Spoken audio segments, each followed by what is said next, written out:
8:39 de la mañana. Para estar claros con la noticia, don Eduardo Hernández, buenos días. Hola Juanca, buenos días y también a Pedro, un abrazo para todos. Don Pedro, un Un abrazo. saludo, Juan Camilo, gracias, y también Eduardo, un saludo especial. Bueno, para tocar distintos temas, un placer tenerlo como invitado en esta sección. Siempre nos deja declaraciones muy interesantes, don Pedro. Le voy a echar un Viveros. cepillazo en público. A Me han ver, hablado muy bien de la conversación que tuvimos los tres hace un tiempo, entonces me parece que es un le han buen dicho que se vaticinio. vuelva costumbre. Sí, sí. Bueno, ahí estamos cumpliéndoles. Entonces, vamos a hablar del tema. Hombre, muy preocupados están los maestros de este nuevo régimen de salud que recién el año pasado pues entró a regir el nuevo sistema para ellos. Más porque una de las más prestigiosas clínicas, hospitales en el país, como es la Fundación Santa Fe, donde a los maestros les hacían procedimientos de alta complejidad, de alto nivel, pues les dijo, hombre, me da pena, pero no puedo atenderlos más. Nos deben 18.000 millones de pesos. No me da, la cartera no me da para atenderlos más. Don Eduardo. Pues mire, acabo de hacer un par de llamadas y de cruzar un par de mensajes para averiguar exactamente dónde está el Trancón de la Plata. Pues estoy esperando respuesta. Me dicen que les dé un ratico más para poder, digamos, armar este rompecabezas y saber qué es lo que está pasando. Aquí, digamos, de fondo, lo que hay es un problema que no es nuevo, digamos, es un síntoma más este de la Clínica Fundación Santa Fe, que efectivamente le ha informado. Esto que estamos viendo aquí es una comunicación que le trasladó a sus pacientes, particularmente a los maestros que están adscritos al FOMAC, comentándoles que efectivamente ya no van a tener más servicios en la Clínica Fundación Santa Fe por cuenta de la falta de pagos, que efectivamente se ha dicho podría ser esa suma, esas deudas de 18.000 millones de pesos. Aquí recuerde usted que no solamente está en juego el FOMAC, también está la fiduprevisora, algunas IPS que han dicho, miren, no nos están pagando en este sistema, algunos maestros que empiezan a ver también dificultades en esa prestación del servicio. Y aquí se ha dicho, Juan Camilo, en varios escenarios y en varias oportunidades, que este era quizá el piloto del sistema de salud que se está evaluando para el resto de los colombianos. Y de ahí, evidentemente, la preocupación. Don Pedro. Pues yo corroboro lo que Eduardo dice y añadiendo algo que a mí me está preocupando mucho. Yo entiendo que no hay, digamos, recursos, se han represado las deudas, eh, y todo lo demás, no solamente del FOMAC, sino de los otros sectores que tienen que ver con la salud de los colombianos. Pero a mí aquí me hace falta mucha información sobre el proceso. El proceso de que nos cuenten, porque el presidente lanza unas cifras, pero pues cualquiera puede lanzar unas cifras y no ver cuál es el proceso para llegar a esas cifras. Me voy a explicar. ¿Por qué el gobierno desatendió esos pagos y cuál es el argumento del proceso para decir que esa plata no se pagó? Porque si uno se queda con la cifra, pues termina echándole culpas a una cantidad de personas, pero no sabemos el proceso. Los colombianos no somos tan buenos en eso, en los procesos. Pero por el otro lado también es importante, Eduardo y Juan Camilo, saber cuál fue el proceso que la Clínica Santa Fe tuvo, la Fundación Santa Fe, para llegar a esta decisión. Porque esa decisión, Eduardo, creo yo, no fue de la noche a la mañana. Es muy importante saber cuál fue el proceso para que tomara la decisión la Fundación Santa Fe, para dejar también claridad sobre eso. Y por el lado del gobierno, que nos expliquen no solo este proceso del FOMAC, de por qué está ocurriendo esto, sino por qué los procesos o con qué procesos llevaron a que las cifras del presidente le den un número que todavía hay un gran debate sobre ese número en Colombia de las deudas del sector.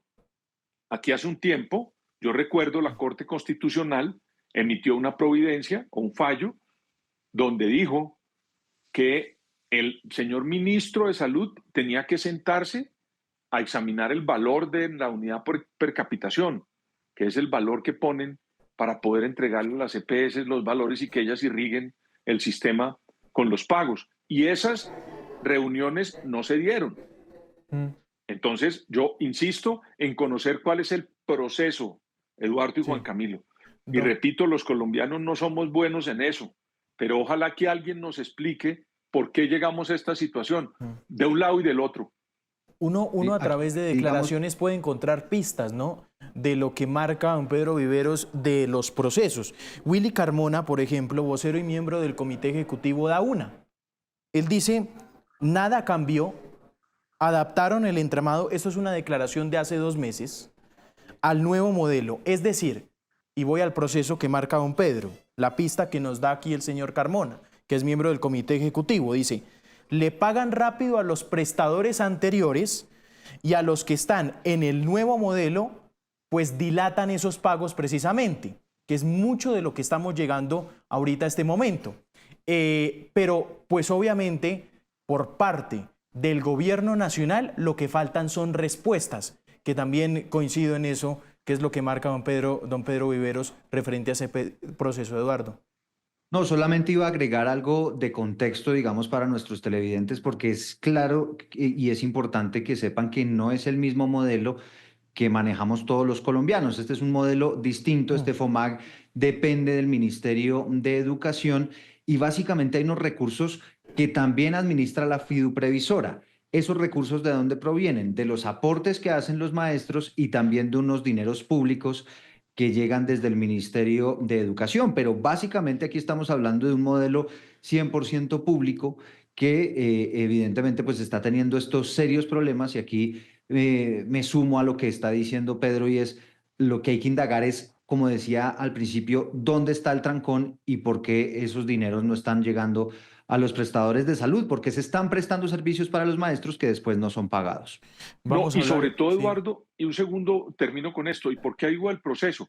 Porque de pronto, si sabemos muy bien el proceso, hay unas alertas que nos llevan a pensar cómo impedir llegar a esto por parte de las IPS.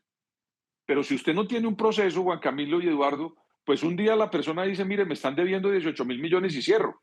O, ¿por qué no dijo cuando le estaban debiendo 3.000 millones? Ese es un poco lo que yo quisiera ver También es válido, sí. del proceso, porque no Claro. podemos estar sometidos los colombianos a que un día una persona diga me deben 18.000 millones y paro el servicio. Ahí O a tienen lo que haber mejor unas sí lo alertas dijeron, amarillas. Ah, Pedro, pero, ok. o a lo mejor sí lo dijeron y ya hoy, digamos, cuando llegan a 18.000 es cuando no solamente lo dicen, sino dicen, mire, ya no voy a atender más maestros porque ya no me da la caja. Pero entonces ahí, en el proceso, en esa bitácora, vamos a ver quién es el que está cometiendo el error para poder hacerle un análisis a eso. Pero cuando entregan cifras absolutas, bueno, yo no sé, ustedes también, es que ustedes leen al revés, imagínense cómo será la cosa de ustedes los periodistas que leen al revés. Entonces, yo lo único que dejo es, no he ejercido el periodismo, desafortunadamente, pero dejo la incógnita es para que nos enfoquemos en ese proceso y entender qué es lo que está pasando. Pero aquí es una rebatiña de cifras, ¿no se han dado cuenta? A ver quién, No, como en Sotheby's, allá una subasta, a ver quién dice la cifra más alta. Y a mí resulta que no me convencen con eso. La ciencia al final ustedes saben que la ciencia es prueba y error. Más que todo error para poder encontrar una solución a un problema. Y aquí yo no he En visto materia de que dinero nos son hayan dicho. matemáticas, además. Sí, claro, entonces díganos cuál es, pero no una cifra suelta por allá.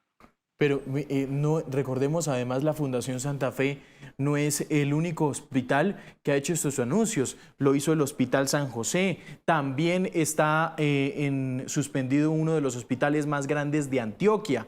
En Risaralda, por ejemplo, los hospitales también están levantando la mano por los incumplimientos que ha tenido el FOMAC en temas de pagos.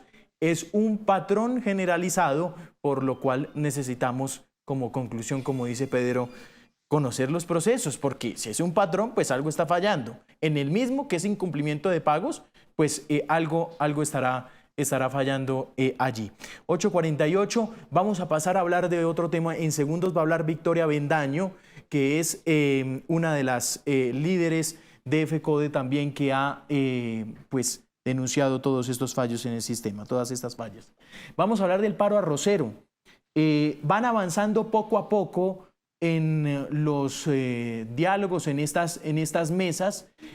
¿Sabe qué me di cuenta, don Pedro, esta mañana en las entrevistas que Marjorie Trujillo hacía en las carreteras del Tolima? Creo que la almendra, yo sé que está el tema de los créditos, de los subsidios, bueno, hay muchos reclamos, pero mucho de la inconformidad está en el precio de la carga, definitivamente. No logra el gobierno llegar al precio que quieren los arroceros, me da la impresión. ¿Sabe a mí, Juan Camilo, qué me parece del tema del arrocero? Que estamos pensando en una solución al corto plazo o inmediata y no estamos mirando el problema real que hay con el tema arrocero. Mire, yo me he puesto a leer documentos de esos porque me llamó la atención la forma en que pueden parar y la facilidad que tienen los arroceros para parar el país. Me llamó la atención eso. Y al leer los documentos, eran documentos de Fedesarrollo muy buenos y también del Banco Mundial 22. Y hay varias cosas que yo aporto a la discusión. Primero, hay una sobreoferta de arroz, no solo en Colombia, sino en el mundo. Estamos inundados de arroz y eso hace que los precios bajen sustancialmente. Y al bajar los precios, pues ustedes saben que alguien termina pues o quedándose con una cantidad de arroz, porque Colombia no es un gran exportador de arroz, es consumidor, pero no somos exportadores. Entonces, cuando usted tiene esa cantidad de arroz, Juan Camilo, por más de que el gobierno saque y subsidie, pues usted va a darse cuenta que en el mercado la gente no está comprando en las dimensiones porque hay una sobreoferta.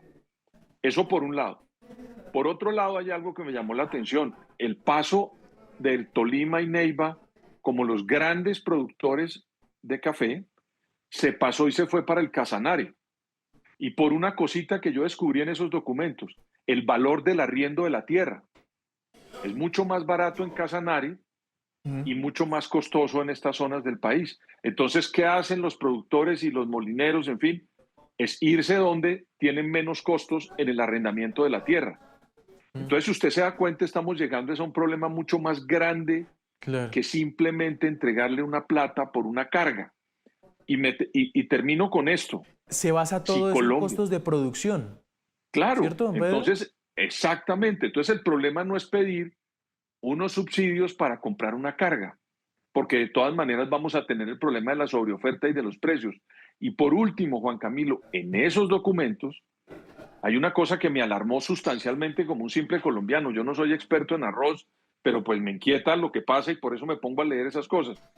En el 2030 se van a poner los aranceles a cero para el comercio del arroz. Entonces, imagínense el problema que vamos a tener. Estados Unidos es el mayor productor de arroz del mundo.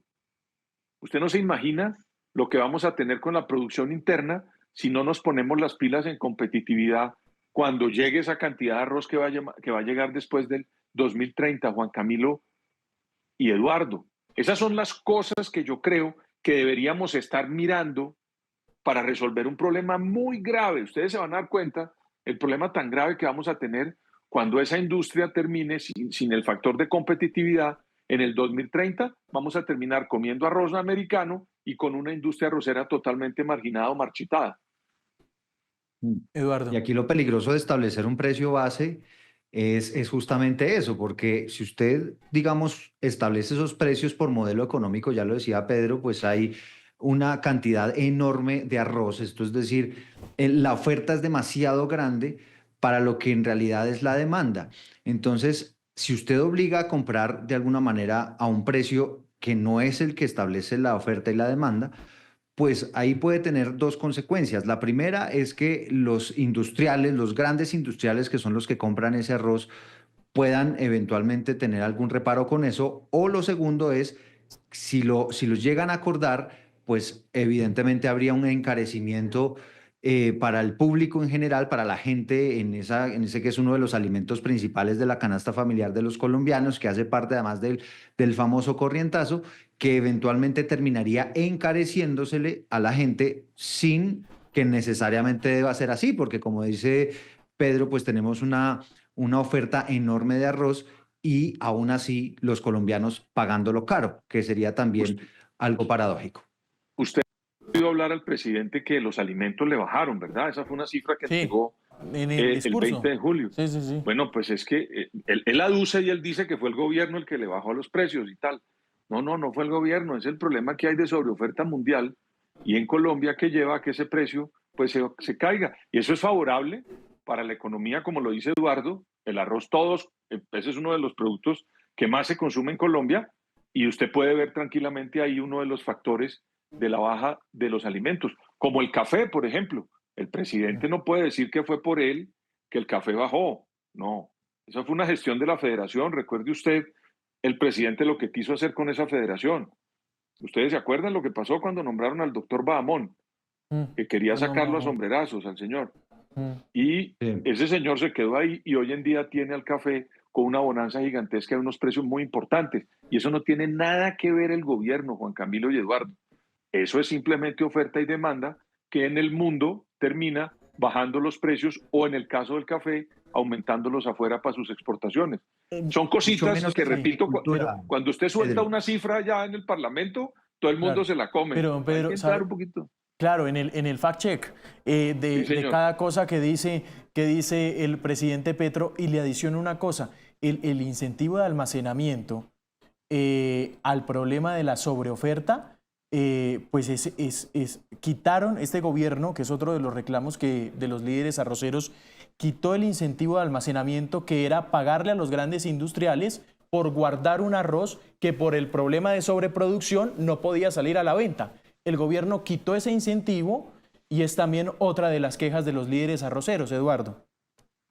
Sí, no, y le iba a decir que sobre todo, y retomando un poco lo que estaba diciendo Pedro, cuando usted está hablando de agricultura, pues aquí existen unos procesos que no es de la noche a la mañana.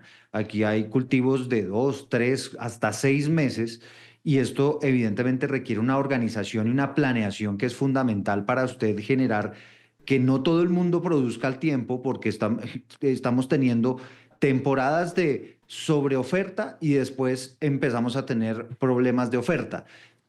Evidentemente aquí también hay que mirar cómo el gobierno, no solamente con el arroz, sino con muchos productos, empieza a organizar mejor todo ese funcionamiento y todo ese engranaje del campo para que no se presenten situaciones como estas, porque ya también estábamos viendo que algo parecido está ocurriendo con los paperos. Bueno, vamos a... Eduardo, Sí, se me olvida una cosita pequeña. Ustedes adelante, que don son de Pedro. la generación de la de ustedes, se volvieron más sofisticados al alimentarse. A nosotros los viejitos nos tocaba comer arroz blanco y Pero punto. no me meta en la generación de Eduardo. ¿Cómo que no, mijo? Y ahora Yo soy... resulta que los jóvenes se volvieron sofisticados y eso cambió también el consumo del arroz, ¿saben? Claro. Entonces hay una gente que está comiendo otro tipo de arroz y no como a nosotros, que solamente hermano arroz blanco y El punto. Aquí arrocito. no había Sí. nada de eso. Pero es un elemento que hay que tener también en cuenta de Ah, cómo eso hace que cambie la industria. los hábitos de Claro. consumo. Sí, Exacto. señor. Ahora vamos a pasar a los hábitos de política. Más bien que aquí en nuestro país, hombre, porque se está volviendo un hábito pelear en este gobierno nacional. Entre los funcionarios hemos visto dos últimas garroteras. Y perdón la expresión, pero pues es así. La del ministro de Justicia con el alto comisionado para la paz, que aquí respondió ayer el doctor Oti Patiño al señalamiento que es un francotirador de la paz, le dijo Montealegre a Patiño, por las críticas que hizo de paz total. Y la otra, la última, tiene que ver con en X.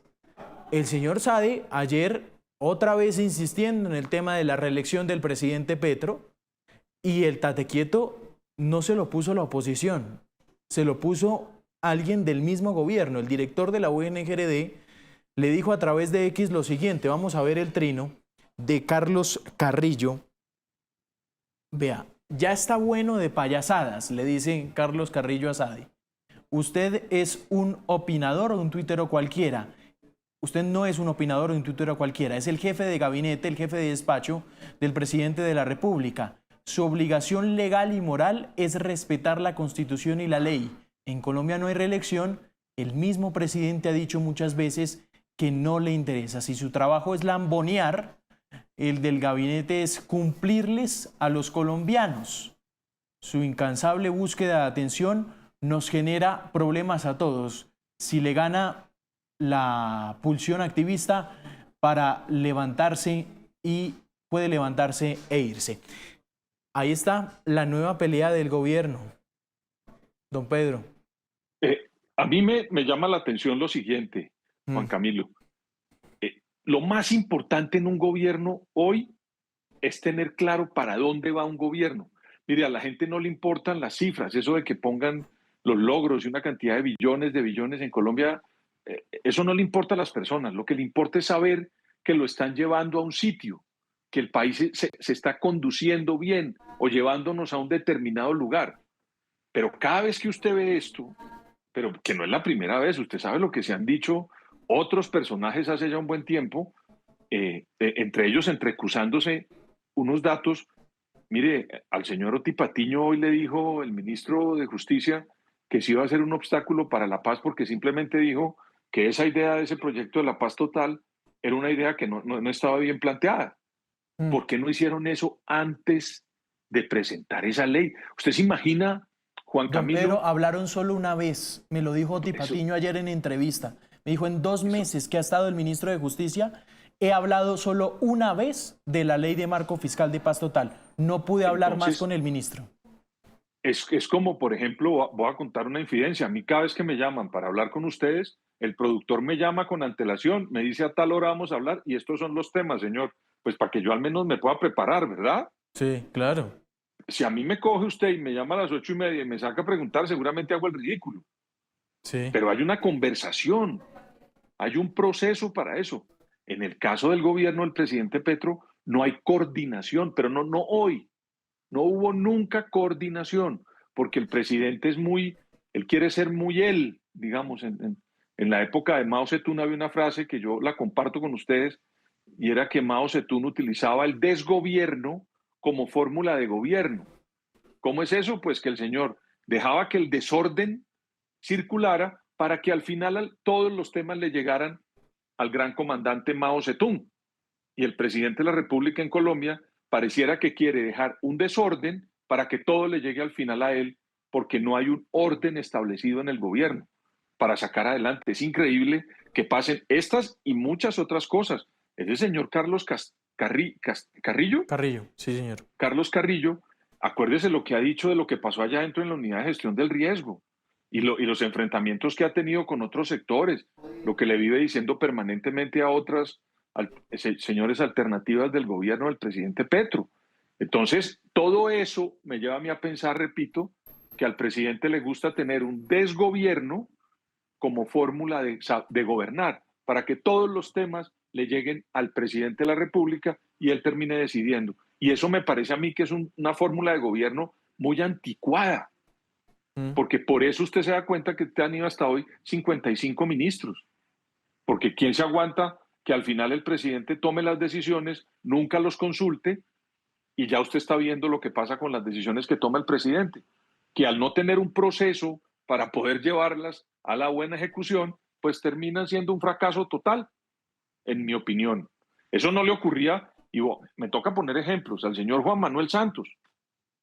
El expresidente Juan Manuel Santos, ustedes vieron, ese señor Mm. tenía una controller en el palacio, que era la señora María Lorena Gutiérrez, que era una señora profesional, una señora, una gran tecnócrata y con una fuerza que yo creo que no se echaba desodorante sino 3 en 1, porque era Sí. una dama de hierro esa señora. Y usted sabe, y usted sabe lo que ocurría en ese gobierno, pues que todo funcionaba, porque a todos los pasaba semanalmente a la tarea y había una orden de hacer las cosas y alguien estaba ejecutando y diciéndole al presidente, así van las cosas en cada una de las carteras. ¿Usted cree que en este gobierno hemos tenido una persona así? Yo no la he visto, por lo menos.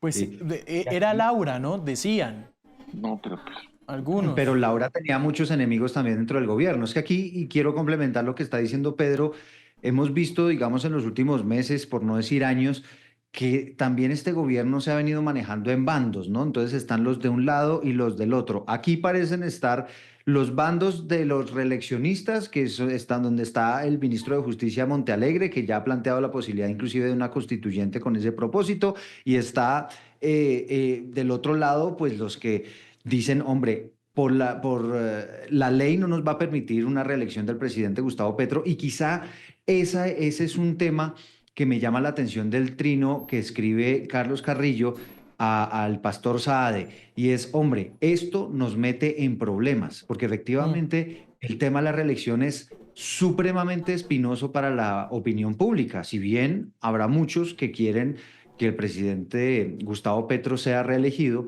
pues hay muchos otros que le temen a esa posibilidad de que el presidente eventualmente esté pensando en eso. Entre otras cosas, llama la atención que quienes se rasgaban las vestiduras en su momento impidiendo y oponiéndose a la eventual reelección del expresidente Álvaro Uribe y los que fueron enemigos de esa figura, pues hoy son los que están gobernando y promueven esa posibilidad porque ahora sí el candidato les gusta. Entonces, cuando uno ve todas estas disparidades y demás, pues uno no puede más que pensar que hay unos globos que están apareciendo ahí que uno no sabe hasta qué punto son intencionales. No sabemos por qué el presidente Gustavo Petro nombra al pastor Saade, que no se ha cansado, no hay un día donde no diga que quiere la reelección del presidente Gustavo Petro, y esto sin duda genera inquietudes en la opinión pública que están viendo un gobierno que es que además al presidente Petro nadie lo obligó a poner al pastor Saade ahí, ni nadie obligó al presidente Gustavo Petro a nombrar a Eduardo Montealegre como ministro de Mm. Justicia. Personas que promueven esa posibilidad. Entonces, sin duda, pues son asuntos que terminan generando inquietudes en la opinión pública, y me llama la atención ese llamado de atención que está haciendo el señor Carrillo al pastor Saade diciéndole, ojo, porque ese tipo de pronunciamientos y de ideas nos meten en problemas. Seguramente se está refiriendo a problemas políticos. 9:05 de la mañana. Ya voy a finalizar leí su columna, don Pedro, en El Espectador del domingo. Muchas gracias. Kingmaker. Yo creo que esta foto avala aún más su columna.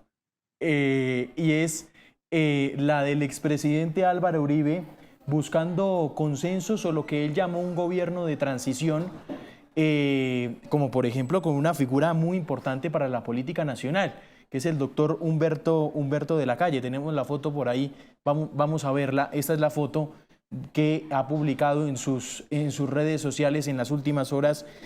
Expliquemos un poquito, don Pedro, que me parece muy interesante, su teoría del Kingmaker. No sé si voy a hacer bien la comparación. No sé por qué pensé en Mocus, por ejemplo, en Bogotá. ¿Algo Es así eso, va? es perfecto. Sí, Si usted quiere ser alcalde de Bogotá, cuando él ha sí, estado, me dicen, bastante enfermo el profesor Mocus, pero si usted quería ser alcalde de Bogotá, tenía que pasar por ese sedazo. claro. Si usted no tenía esa bendición, ahí tenía un problema. A eso es a lo que yo me refiero con el Kingmaker. Juan Camilo, el ejemplo es perfecto. Sí, entonces, y la columna me parece muy interesante en cuanto, pues, el expresidente Álvaro Uribe, sin duda alguna, recoge varias de las características, ¿no?, que logra alcanzar, pues, darle esa espaldarazo y decirle al que sigue, pues, que tiene altas probabilidades para gobernar el país, como también unos últimos hechos, don Pedro, que lo han apoyado y lo han avalado en esa tarea, ¿no? El nombre de Kingmaker es un nombre de la realeza o de la monarquía inglesa, de un conde que era tan inteligente y manejaba también el poder, que estaba en dos casas de la monarquía. Y él logró unificarlas y poner un rey. Eso fue en el siglo XV. Y de ahí nace el nombre del Kingmaker, el hacedor de reyes. Esa persona que en la monarquía lograba juntar todo para poner un rey cuando había diferencias entre las casas reales. Dicho eso, con el tiempo, la palabra derivó en la política. Yo tenía un amigo que desafortunadamente falleció, que se llamaba Juan Mario Lacerna Jaramillo, que fue un senador de la República, un hombre muy inteligente, y todas las veces que nos veíamos, que era muy frecuente, al final de las reuniones me preguntaba, oiga, ¿quién es el Kingmaker hoy de la política? Y comenzábamos a debatir para encontrar quién era el hombre que podría poner el próximo presidente. En la elección pasada, el Kingmaker fue Juan Manuel Santos, ¿no? Señor, el presidente Juan Claro. Manuel Santos jugó un papel definitivo para que Petro llegara al poder. Yo sé que los amigos santistas se molestan cuando uno dice que eso fue así, pero fue el juego de una persona que hizo la paz en Colombia y tenía mucha ascendencia en unos sectores del poder, sobre todo por sus contradicciones con el presidente Iván Duque. En esta ocasión yo planteo que quien puede lograr unificar a los sectores de oposición y ser las veces del kingmaker, el hacedor de reyes en la política contemporánea, es el expresidente Álvaro Uribe. Y por varias razones. La primera, en mi opinión, es el único de los expresidentes que hace política permanentemente. Tiene votos, tiene un partido, tiene unos candidatos. Usted lo ve que gira por el país planteando los debates de los candidatos por todo el país permanentemente. Segundo, es una persona que siempre se ha identificado como el tipo que sabe de seguridad. Es como el tipo que tira la línea en Colombia en materia de seguridad, y usted ha visto lo que ha pasado con la seguridad en el país. Entonces, ese cambio de la gente buscando seguridad le favorece al expresidente. Tercero, lo que pasó con el senador Miguel Uribe Turbay, Juan Camilo. A mí me parece que ese giro que dio la sociedad cuando ocurrió lo del senador Miguel Uribe, pues hace que la gente termine mirando más hacia la centroderecha y a la derecha que a otros sectores. Y por último, el juicio. Y yo sostengo eso. Si el presidente lo mandan a la cárcel, la juez el 28, lo victimiza. Eso también le sirve. Y si lo suelta, y si lo deja en libertad, pues también le va a dar discurso para salir a las calles a hacer política. Lo que pasa, Juan Camilo y Eduardo, es que él no tiene candidato en su alforja. O sea, él no tiene un candidato ganador en su mochila. Entonces, por eso es que usted lo ve hablando con todos los sectores. Si él tuviera el candidato, Juan Camilo y Eduardo, no estaría haciendo estas vueltas que está haciendo, tratando de abrir el partido para, como lo dijo José Obdulio en una entrevista, fichar a gente de otros partidos para que se pueda hacer una gran consulta y llegar con un candidato. Esa sería mi conclusión. Yo sé que me tomé mucho tiempo, pero quería como hacer claridad de por qué se me ocurre que eso es lo que está pasando en este momento con la persona que puede estar armando la gran coalición. Es que usted lo ve, hizo un foro virtual donde invitó a unos señores que yo no veía hablar con Uribe hace muchos años. Yo hace rato no veía a Simón Gaviria, a Juan Manuel Galán, a Mauricio Cárdenas Santamaría, ministro de Hacienda de Santos, casi 6 años. Un señor muy importante. En fin, delegados de Sergio Fajardo hablando con ¿Será que se nos viene esa foto, don Pedro? Yo no sé, pero bueno. Y ahora este es un gran inicio, ¿no? Digo, la foto del expresidente Uribe con el expresidente Santos. Claro, porque es que usted sabe muy bien quién fue Humberto de la Calle. Fue el hombre de la paz. Y uno no sabe si también comience a tramitar el puente para ser el hombre que haga la paz entre Santos y Uribe. Uno no sabe cómo están las cosas en Colombia y por el presidente Petro, que con muchas decisiones que rayan con lo inconstitucional, termina unificando unos señores que durante mucho tiempo no conversaban. Esa es la conclusión de la columna. Discúlpeme, Eduardo, si me demoré mucho y no lo he Edu, adelante. No, tranquilo. Solamente yo les iba a añadir que sí es una foto que evidentemente llama la atención por esto último que ustedes estaban diciendo. Cabe recordar que el expresidente Álvaro Uribe en su momento fue uno de los grandes opositores del proceso de paz, o uno de los grandes críticos de la manera como se negoció con las FARC. De entrada, al expresidente Álvaro Uribe no le sonaba que fuera el momento de empezar a negociar con las FARC en esa jugada de Juan Manuel Santos que se ha dicho nunca le fue consultada al expresidente Álvaro Uribe, que acuérdese, Uribe es el que termina subiendo a Santos a la presidencia. Y en algunos sectores del Centro Democrático, ese comienzo y esas negociaciones de paz con las FARC fueron incluso consideradas como una traición. Y esa es la razón por la cual sí llama muchísimo la atención este encuentro, porque al final, como lo decía Pedro, se está reuniendo el expresidente Uribe con un hombre que representa todo ese proceso de paz que fue tan criticado en su momento por el expresidente Álvaro Uribe y por el Centro Democrático.